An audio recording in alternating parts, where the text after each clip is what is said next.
الرجيم بسم الله الرحمن الرحيم والصلاة والسلام على رسول الله وعلى آله وصحبه أجمعين أما بعد رب اشرح لي صدري ويسر لي أمري واحلل عقدة من لساني يفقهوا قولي بسم الله الرحمن الرحيم قل سيروا في الأرض فانظروا كيف كان عاقبة الذين من قبل كان أكثرهم مشركين صدق الله العظيم.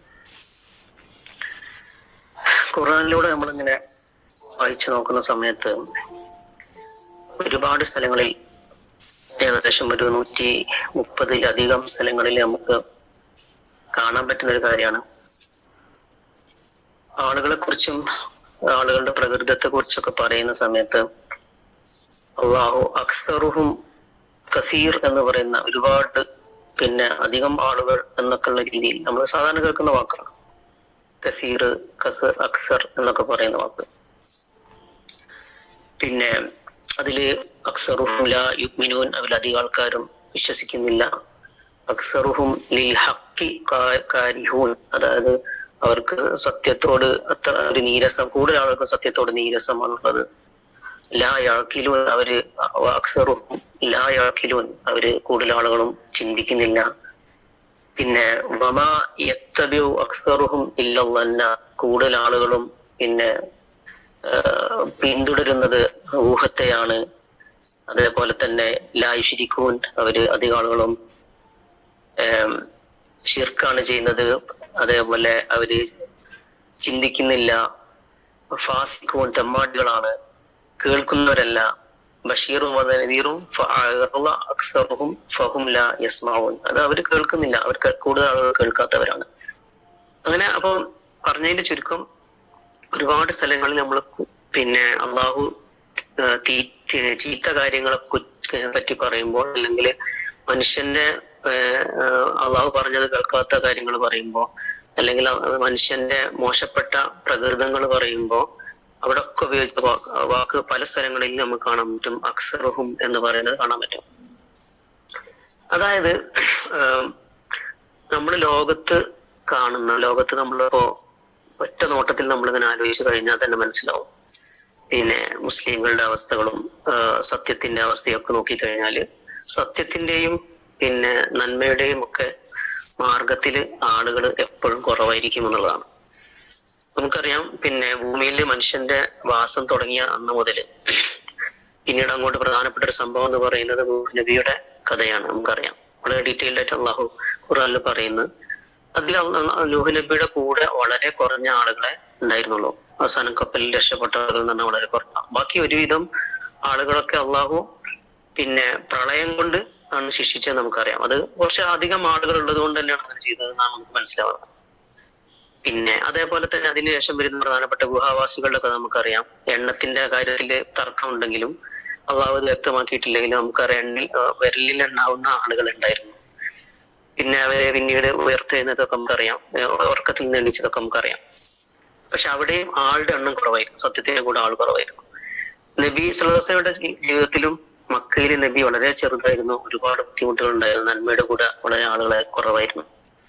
പിന്നെ അതേപോലെ തന്നെ നിലവിൽ നമുക്ക് ലോകത്തിന്റെ അവസ്ഥ നോക്കിയാൽ മനസ്സിലാവും. നമ്മൾ ഏകദേശം 24% ലോക ജനസംഖ്യയിൽ മുസ്ലിങ്ങൾ എന്നുള്ള കാറ്റഗറിയിലുണ്ട്. പക്ഷെ അതില് ശരിക്കും ഇസ്ലാമിനെ ഫോളോ ചെയ്യുന്നവർ, ഇസ്ലാമിന് വേണ്ടി ചിന്തിക്കുന്നവർ, പ്രവർത്തിക്കുന്നത്, ശരിക്കും ഫോളോ ചെയ്യുന്നവർ പിന്നെയും കുറവാണ്. അപ്പൊ ഏതൊരു മാനദണ്ഡം വെച്ച് നമ്മൾ മനുഷ്യന്റെ ഹിസ്റ്ററി ഇന്നത്തതോ ഇനി പഴയതോ നോക്കിക്കഴിഞ്ഞാൽ നമുക്ക് മനസ്സിലാവും, നന്മയുടെ കൂടെ ആളുകൾ എപ്പോഴും കുറവായിരിക്കും. അത് കുറവായിരിക്കും എന്നുള്ളത് ഒരുപാട് സൂക്തങ്ങളിലൂടെ അള്ളാഹു നമ്മൾ പറഞ്ഞതാണ്.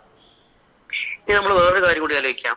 പിന്നെ നിലവിലെ നമ്മുടെ ലോകത്തിലെ അവസ്ഥ നമുക്കറിയാം. ഒരുപാട് സൗകര്യങ്ങളും സമ്പത്തും പിന്നെ ഒരുപാട് നല്ല നല്ല സംഗതികളൊക്കെ ഉള്ള ഒരു ലോകത്ത് നമ്മൾ ജീവിക്കുന്നത്. പിന്നെ എല്ലാ അർത്ഥത്തിലും ഭയങ്കര ഒരു ഫാൻസി ഒരു വേൾഡിലാണ് നമ്മളുള്ളത്. അതേ സമയത്ത് നമുക്കറിയാം, നമ്മൾ ഇടപെടുന്ന എല്ലാ മേഖലകളിലും, പിന്നെ രാഷ്ട്രീയമാവട്ടെ, പിന്നെ റീസെന്റ് നമുക്കറിയാം സിനിമയാകട്ടെ, ഇനി ഇന്റർനാഷണൽ രാജ്യങ്ങൾ തമ്മിലുള്ള റിലേഷൻഷിപ്പ് ആവട്ടെ, നമ്മുടെ വിദ്യാഭ്യാസ മേഖല, എന്ത് മേഖല നമ്മൾ എടുത്തു കഴിഞ്ഞാൽ നമുക്കറിയാം എല്ലാം പിന്നെ കറപ്റ്റഡ് ആണ്.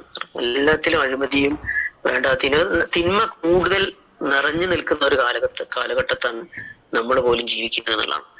അപ്പൊ അങ്ങനെ നോക്കിക്കഴിഞ്ഞാലും നന്മയുടെ കൂടെ നന്മക്ക് വേണ്ടി സംസാരിക്കാൻ ആളുകൾ കുറവാണ് എന്ന് മനസ്സിലാവും. ഞാൻ ഇത്രയും പറഞ്ഞെന്തിനാന്ന് പറഞ്ഞാൽ, ഇതിന്ന് കുറച്ച് കാര്യങ്ങൾ നമുക്ക് മനസ്സിലാക്കാനുണ്ട്. അള്ളാഹു നേരത്തെ പറഞ്ഞ ആയത്തുകളിൽ പറഞ്ഞതെന്ന് പ്രത്യേകിച്ചും, അതായത് എപ്പോഴും തിന്മയുടെ സൈഡിലായിരിക്കും ആളുകൾ സ്വാഭാവികമായിട്ട് കൂടുതലുണ്ടാവും. എപ്പോഴും എന്ന് പറഞ്ഞാൽ എല്ലായ്പ്പോഴും എന്നല്ല, കൂടുതൽ സമയത്തും അങ്ങനെ ആയിരിക്കും. നന്മയുടെ കൂടെ ഉണ്ടാവുന്ന സമയങ്ങളും ഉണ്ടാവും, അത് നമുക്ക് പിന്നീട് വരാം. പിന്നെ രണ്ടാമത്തത്, അത് അങ്ങനെ ആവാനുള്ള സാധ്യത എന്താന്ന് പറഞ്ഞാല്, നന്മയുടെ കൂടെ അല്ലെ തിന്മയുടെ കൂടെ നിൽക്കുക എന്ന് പറഞ്ഞു കഴിഞ്ഞാൽ വളരെ ഈസിയാണ്. പിന്നെ വളരെ പെട്ടെന്ന് തന്നെ നന്മയും അതേപോലെ തന്നെ പിന്നെ സത്യവും ഇതിൽ നിന്നും തെന്നി മാറി ജീവിക്കാൻ വേണ്ടി വളരെ സുഖമാണ്, വളരെ ഈസിയാണ്, ഒരുപാട് വഴികളുണ്ട് എന്നുള്ളതാണ്. അതേപോലെ തന്നെ നമ്മൾ മനസ്സിലാക്കേണ്ടത്, ഇസ്ലാം പറയുന്ന, അള്ളാഹു നമ്മോട് പഠിപ്പിച്ച, റസൂലും പിന്നെ ഖുർആനും ഹദീസൊക്കെ നമ്മൾ പഠിപ്പിച്ച നന്മകൾ എന്ന് പറയുന്നത്, അത് ആളുകളുടെ എണ്ണം നോക്കി അള്ളാഹു തീരുമാനിച്ചതല്ല.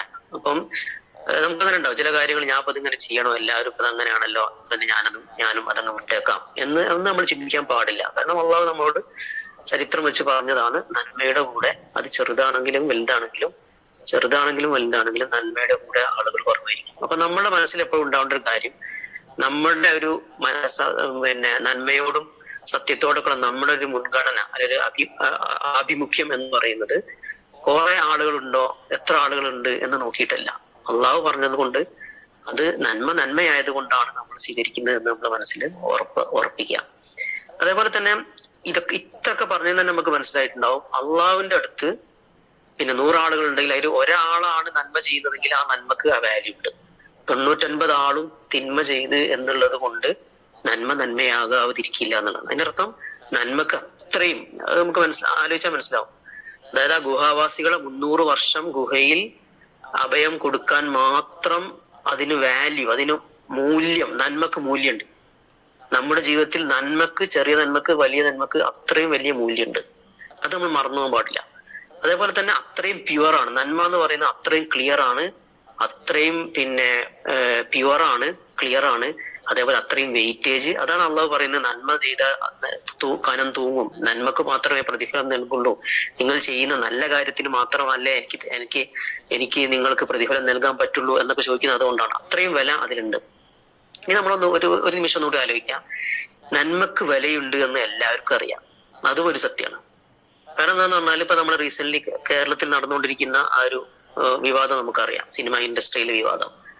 അത് ചെയ്തവർക്കും അത് കേൾക്കിട്ടവർക്കും അത് മുമ്പ് അത് അറിഞ്ഞവർക്കും എല്ലാവർക്കും അറിയാം, അതിലൊരു തിന്മ ഉണ്ടെങ്കിൽ അത് തിന്മയാണ് എന്നറിയാം. എന്നിട്ടും മനുഷ്യൻ ചെയ്യാണല്ലോ. അപ്പൊ അതിന്റെ അർത്ഥം എന്താണ്? നന്മ എന്ന് പറയുന്നത് മറ്റൊരു സൈഡിൽ ഉണ്ടല്ലോ, അങ്ങനെ ചെയ്യാൻ പാടില്ല, ശ്രദ്ധിക്കണം. അള്ളാഹു പറയുന്ന പോലെ സ്ത്രീയും പുരുഷനും ഒരവസരത്തിലും പിന്നെ ഒറ്റക്കാവാൻ പാടില്ല, അന്യ സ്ത്രീകൾ എന്നുള്ള അർത്ഥത്തിലാണെങ്കിൽ എന്നൊക്കെ പറയുമ്പോൾ അതിനൊരു വാല്യൂ ഉണ്ട് എന്ന് നമ്മൾ ഇപ്പൊ മനസ്സിലാവുകയാണല്ലോ. അപ്പൊ അതുകൊണ്ട് മുസ്ലിങ്ങളായ നമ്മുടെ മനസ്സിൽ എപ്പോഴും ഉണ്ടാവേണ്ട സംഗതി, അള്ളാഹുവും റസൂലും നമ്മളെ പഠിപ്പിച്ച സംഗതി, അതിലൊരു നന്മ എന്ന് പറയുന്നത് വളരെ എസ്റ്റാബ്ലിഷ്ഡ് ആയിട്ടുള്ള, സംശയമില്ലാത്ത, എപ്പോഴും മൂല്യമുള്ള, പിന്നെ എപ്പോഴും അള്ളാഹിന്റെ അടുത്ത് വെയിറ്റ് ഉള്ള ഒരു സംഗതിയാണ്. അത് അതിന്റെ ആ ഒരു ഡെഫിനിഷൻ വഴി തന്നെ അത് വെയിറ്റ് ഉള്ളതാണ്.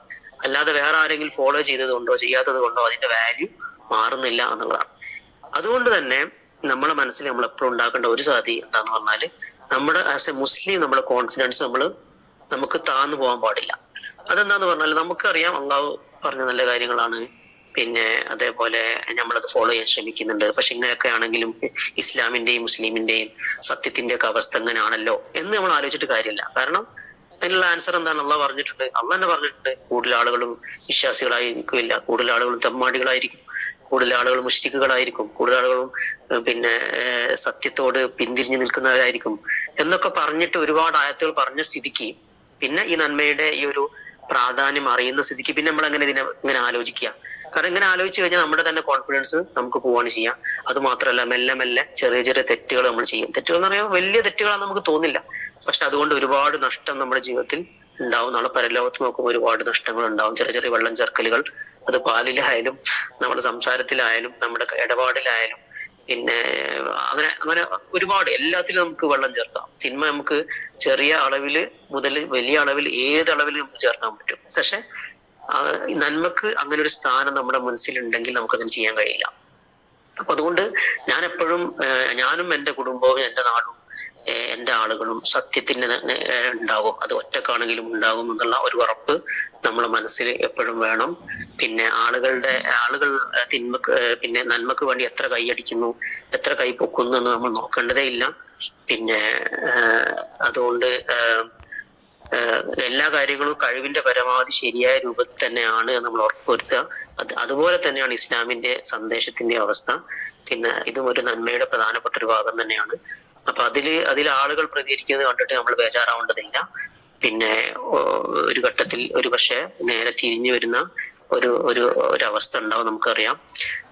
പിന്നെ ഉദാഹരണമായിട്ട് സൂറത്തുൽ നസറിൽ പറയുന്നത് പോലെ കൂട്ടം കൂട്ടമായി വരുന്ന ഒരവസ്ഥ നമുക്ക് മക്കം ഫത്തയിൽ കണ്ടിരുന്നു. അതേപോലെ തന്നെ യൂനുസ് നബിയുടെ രണ്ടാമത്തെ ഒരു ഘട്ടം പറയുന്നുണ്ട്, തിമിംഗലത്തിന്റെ വായിൽ നിന്ന് രക്ഷപ്പെട്ട ഒരു ഘട്ടം. അവിടെ അള്ളാഹു പറയുന്നുണ്ട് ഒരുപാട് വലിയ ഒരു വിശ്വാസികളുടെ സമൂഹത്തിലേക്ക് അദ്ദേഹത്തെ പ്രവാചകനാക്കി എന്നൊക്കെ പറയുന്നുണ്ട്. അപ്പൊ ഖുറാനിൽ തന്നെ ചില സന്ദർഭങ്ങളിൽ വലിയ വിജയത്തെ കുറിച്ച് പറഞ്ഞിട്ടുണ്ട്. പിന്നെ നമുക്ക് പ്രവാചകൻ പഠിപ്പിച്ച ഒരു അവസ്ഥയിൽ നമുക്കറിയാം ലോകാവസാനമാകുമ്പോഴേക്ക് ഇസ്ലാമിലേക്ക് ആളുകൾ കൂടുതൽ സത്യം പുലരുകയൊക്കെ ചെയ്യുമെന്നുള്ളത്. അപ്പൊ അതൊക്കെ നമുക്ക് പ്രതീക്ഷയാണ്. പക്ഷെ അതൊക്കെ ആണെങ്കിലും ഒരു പക്ഷെ ഇതൊന്നും നമ്മുടെ ജീവിതത്തിൽ കണ്ടില്ല എന്ന് വരും. പക്ഷെ നാളെ പരലോകത്ത് അള്ളാഹിന് മുമ്പിൽ ബോധിപ്പിക്കേണ്ട കാര്യം നമ്മൾ നന്മയുടെ കൂടെ ഏതൊരവസ്ഥയിലും നിന്നു എന്നുള്ളതാണ്. അപ്പൊ അതുകൊണ്ട് പിന്നെ ആ ഒരു ആത്മവിശ്വാസത്തോടു കൂടി, ആത്മവിശ്വാസം ചോരാതെയുള്ള ഒരു ജീവിതം, നന്മയോടെ എപ്പോഴും ആഭിമുഖ്യം കൊടുക്കുന്ന, ചെറിയ നന്മയാണെങ്കിൽ അതിന് പ്രാധാന്യം കൊടുക്കുന്ന, തിന്മ ചെറുതാണെങ്കിൽ അതിനെ തീരെ വെറുക്കുന്ന ഒരു സ്വഭാവം നമുക്ക് ഉണ്ടാക്കിയെടുക്കണം. അള്ളാഹു നമ്മെ സഹായിക്കട്ടെ. നമ്മയും നമ്മുടെ കുടുംബത്തെയും നാട്ടിനെയും നാട്ടുകാരെയും കൂട്ടായ്മയും ഒക്കെ ആ ഒരർത്ഥത്തിൽ അള്ളാഹു തൗഫീക്ക് ചെയ്യട്ടെ. ربنا ظلمنا انفسنا وان لم تغفر لنا وترحمنا لنكونن من الخاسرين. ربنا اتنا في الدنيا حسنه وفي الاخره حسنه وقنا عذاب النار. السلام عليكم ورحمه الله.